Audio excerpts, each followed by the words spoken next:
আসসালামু আলাইকুম ভিউয়ার্স, কেমন আছেন সবাই? আশা করছি সবাই ভালো আছেন। আমি আল্লাহর রহমতে আপনাদের সবার দোয়ায় অনেক অনেক ভালো আছি। তো ভিউয়ার্স, চলে এলাম আজকে নতুন আরেকটি ভিডিও নিয়ে। আজকের ভিডিওটি আপনাদের কাছে অনেক ভালো লাগবে, স্পেশালি যেসব মায়েদের বাচ্চারা খেতে চায় না, আই এম শিওর সেসব মায়েদের আজকের ভিডিওটা ভীষণ ভালো লাগবে। দেখেই নিশ্চয়ই বুঝতে পারছেন কতটা পুষ্টিকর একটা রেসিপি নিয়ে চলে এসেছি আজকে আপনাদের সাথে শেয়ার করার জন্য। তো সবার আগে যেটি আমি করেছি সেটি হচ্ছে কয়েক রকমের ফল নিয়েছি। দেখতে পাচ্ছেন ড্রাগন আছে, আম আছে, লিচু আছে, তালের শাঁস আছে, কয়েক রকমের বাদাম আছে। এই যে এখানে সব আমি কেটে কুটে সাজিয়ে নিয়েছি। তো সাথে নিয়েছি হচ্ছে দুধটা শুরুতে আমি খুব ভালোভাবে ঘন করে জাল করে নিয়েছি। জাল করে এটার মধ্যে গুঁড়ো দুধ দিয়েছি, আরও দিয়েছি হচ্ছে চিনি, আর দিয়েছি হচ্ছে agar agar powder. Agar agar পাউডারটা আপনাদের দুধের পরিমাণ অনুযায়ী নেবেন। আসলে আমি খুব বেশি একটা পরিমাণ বলে দিই না, কারণ এক একজনের রান্নার ধরন এক এক রকম, কারো অল্পতে হয়ে যায়, কারো বেশিতে হয়। তো এভাবে মেজারমেন্ট যদি মেনটেন করে দিই তাহলে অনেকেরই রান্না করতে সমস্যা হয়ে যাবে। তাই আর সবাই কিন্তু এভাবে করে মেপে মেপে কাজ করে না। আমরা মহিলারা যারা ঘরে রান্নাবান্না করি তারা বেশিরভাগই আন্দাজেই করি, নিজেদের অনুযায়ী করি। তাই আপনারাও সেভাবেই করবেন। তারপরেও আমি বলে দিচ্ছি, আমি এখানে 2 চা চামচ আগার আগার পাউডারটা দিয়েছিলাম। আগার আগার পাউডারটা নিয়ে অনেকের সমস্যা হতে পারে, তাই আমি এটা জানিয়ে দিলাম। এই যে দেখতে পাচ্ছেন লাল লাল যেটা, সেটা হচ্ছে পাম, রেড পাম। আসলে এটা আলু বোখারাটা মোরব্বার মতো করেছে আর কি। প্রচণ্ড মিষ্টি, এটা খেতেই পারিনি, একবারে ফ্লপ হয়েছে এটা আনাটা।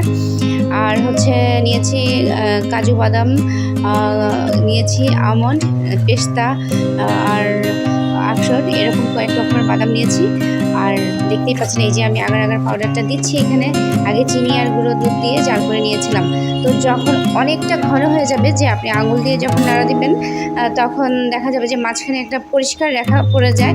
এরকম পর্যায়ে আপনারা বুঝবেন যে এটা ঠান্ডা হলে আরও ঘন হবে, সে সময় উঠিয়ে নেবেন। তো এই যে দেখতে পাচ্ছেন আমি যে পাত্রতে এটা কাস্টার্ড পুডিংটা জমাবো, সেই পাত্রটার মধ্যে আমি ঘি আগে করে নিয়েছি, ব্রাশ করে নিয়েছি। কারণ ঘি না দিলে বা তেল না দিলে এটা উঠতে একটু সমস্যা হবে, তাই একটু ঘি বা তেল দিয়ে নেবেন। তো ঘি তেল দেওয়ার পর সবার আগে আমি এভাবে ফলগুলো সব দিয়ে সাজিয়ে নিচ্ছি। তারপর আমি গরম গরম কাস্টার্ডটা এখানে ঢেলে দিব। তবে এখানে আমার একটু ভুল হয়েছে, সেটাও আমি বলে দিচ্ছি যাতে আপনাদের সুবিধা হয়।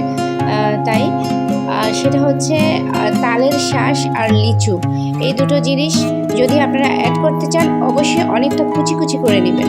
কারণ এগুলো যখন ফ্রিজে ঠান্ডা হয়ে যায় এগুলো কীরকম যেন প্লাস্টিক টাইপের হয়ে যায়, সেটা আপনারা সবাই বুঝতে পারবেন। ছুরি দিয়ে কাটতে চায় না, তাই আমার কাটার সময় অনেকটা সমস্যা হয়ে গিয়েছে। আর ফলগুলো একটু ছোট ছোট সাইজ করে দেওয়ার চেষ্টা করবেন, তাহলে এটা আপনার কাস্টার্ড পুডিংটা ভেঙে যাবে না। আমি একটু বড় সাইজ করে ফেলেছিলাম, তাই আমার কাটতে কিন্তু অনেকটা সমস্যা হয়েছে। আদারওয়াইজ ঠিকই ছিল, কাস্টার্ড একদম সুন্দরভাবে জমেছে।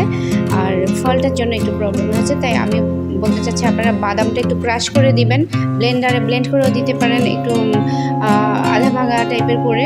আর ফলটা অবশ্যই কুচি কুচি করে দিবেন। আম আর ড্রাগনে কোনো সমস্যা হয়নি, হচ্ছে লিচু আর পাম, তালের শাঁস আর বাদাম, এই কয়েকটাতে। তো আমি সব কিছু একটু বড় বড় করে ফেলেছিলাম যাতে মুখে লাগে সেজন্য, বাট এটা আমার কাটতে একটু সমস্যা হয়েছে।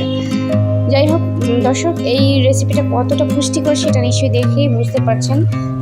এটা যদি বাচ্চাকে এক টুকরো খাওয়ানো যায় তাহলে আপনারা অনেকটাই নিশ্চিন্ত হয়ে যাবেন পুষ্টির ব্যাপারে, এটাতে কোনো সন্দেহ নেই। বা বড়রা খেলেও তো খুশি হবে। আর দেখতে এত চমৎকার লাগছে, এটা আসলে বলে আর কিছু বোঝানোর নেই আমার মনে হয়। এই যে দেখতে পাচ্ছেন আমি এটা গরম গরম যেহেতু জমিয়েছি, এটা শুরুতে একদম নর্মাল নিচে রেখে আর কি ঠান্ডা করে নিয়েছি।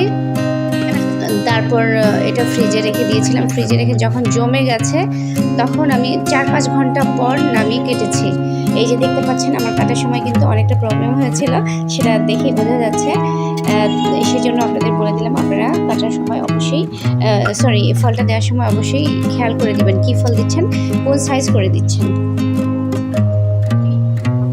তো আজকের মতো এই পর্যন্তই। সবাই ভালো থাকবেন, আমার জন্য দোয়া করবেন, আমার চ্যানেল মারিয়ামস ওয়ার্ল্ডের সাথেই থাকবেন। যদি আমার চ্যানেলের ভিডিওগুলি ভালো লেগে যায় একটা লাইক করে কমেন্টস করে দিবেন, আর পাশে থাকা বেল আইকনটা প্রেস করে দিবেন যাতে আমার নোটিফিকেশন সবার আগে আপনার কাছে চলে যায়। আজকের মতো এই পর্যন্তই। আল্লাহ হাফেজ।